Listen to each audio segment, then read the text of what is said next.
In the name of Allah, most gracious, most merciful, peace be upon you. Apologies I speak slow.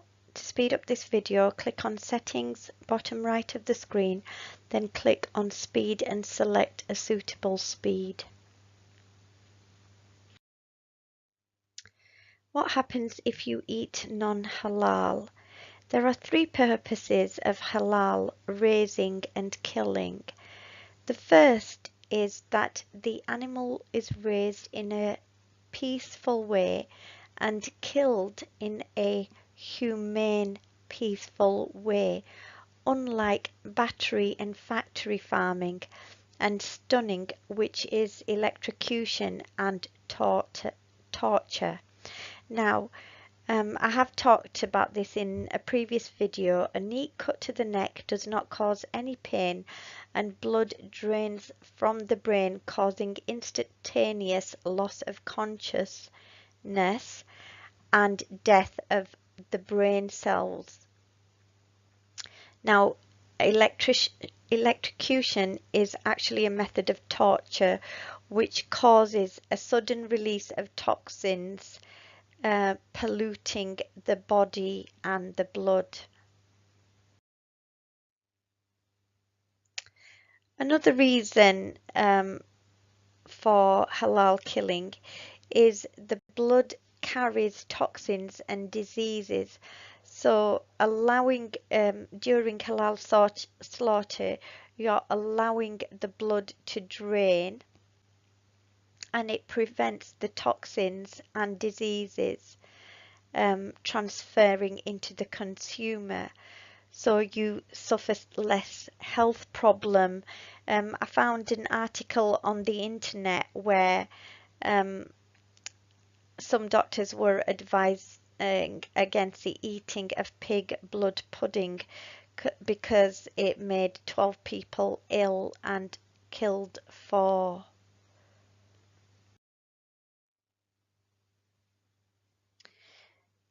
Also, when you eat non-halal, I'd like to talk about this final point that happens.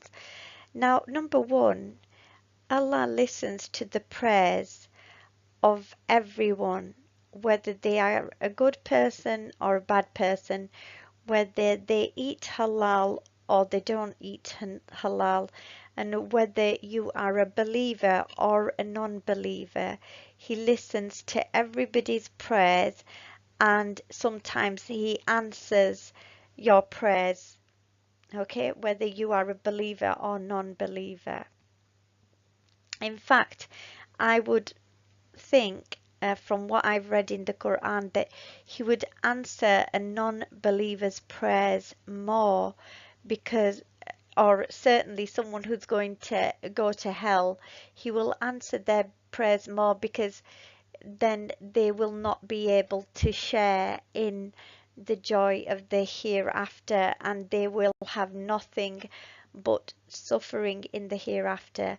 So if the non-believer does a minor good deed or any good deeds, then Allah rewards them in this world, in this life.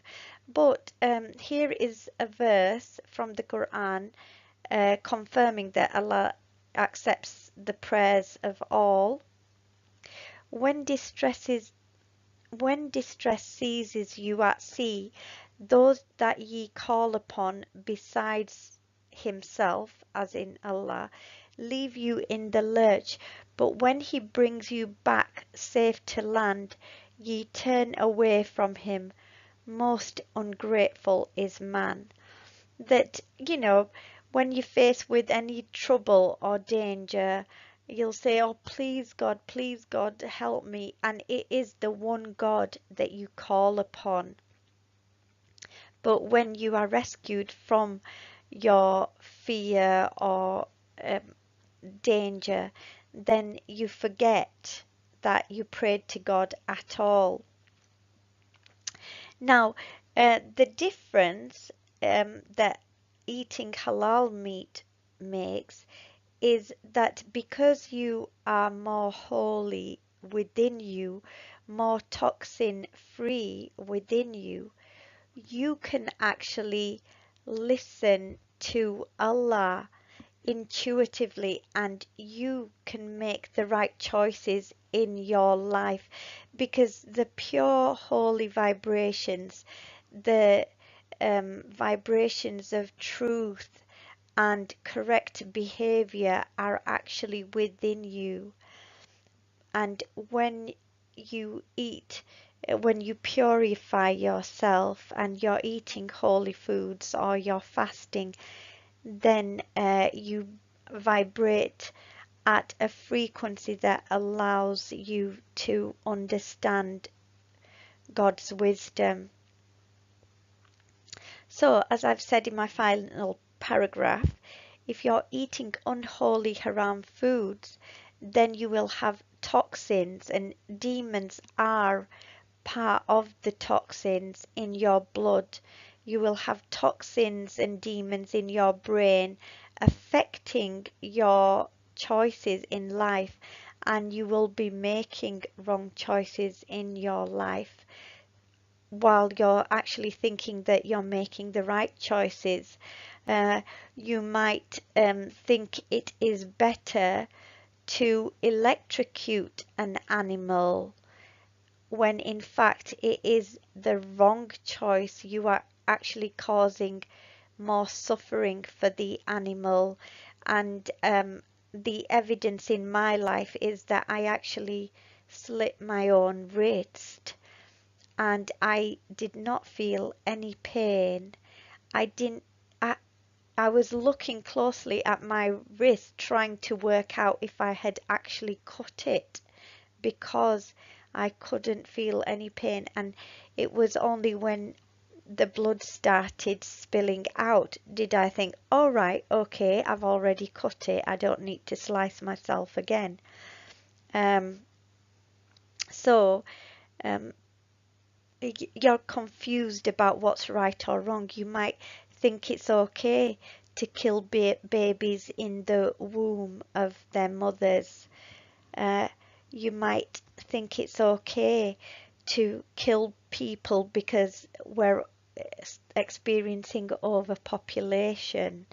You might think it's okay to apply creams on your face that have are created from dead babies or eat food created from dead babies because your brain argues it's affected by the toxins. It thinks that's the correct thing. It's okay to do that.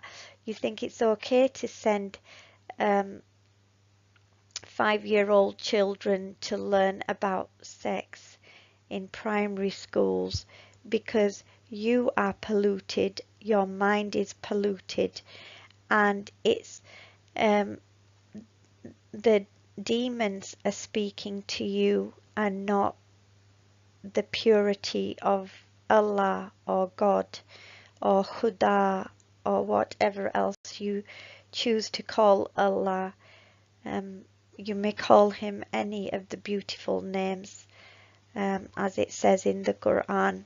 You might think it's alright um, to bomb people in the Middle East, innocent women and children, because you think that Assad is unjust. You might think it's alright to test chemicals on animals because you are unholy and polluted inside.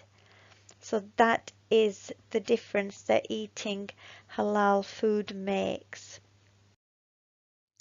And I pray that Allah guides us, protects us, and gives us peace. I pray that Allah guides the Satanist, Antichrist, and the devil to the straight path. I pray that the ultimate success be that all creation unite for truth and justice, and humans realize that we are of inferior knowledge to that of Allah. And I pray that Allah grants us all guidance, forgiveness, makes our children be a source of peace for the parents, and the parents a source of peace for the children. And may I be a source of peace for all. And may I achieve martyrdom defending the vulnerable and weak. Allahu Akbar. God is truly great, and Allah Hafiz, and God bless.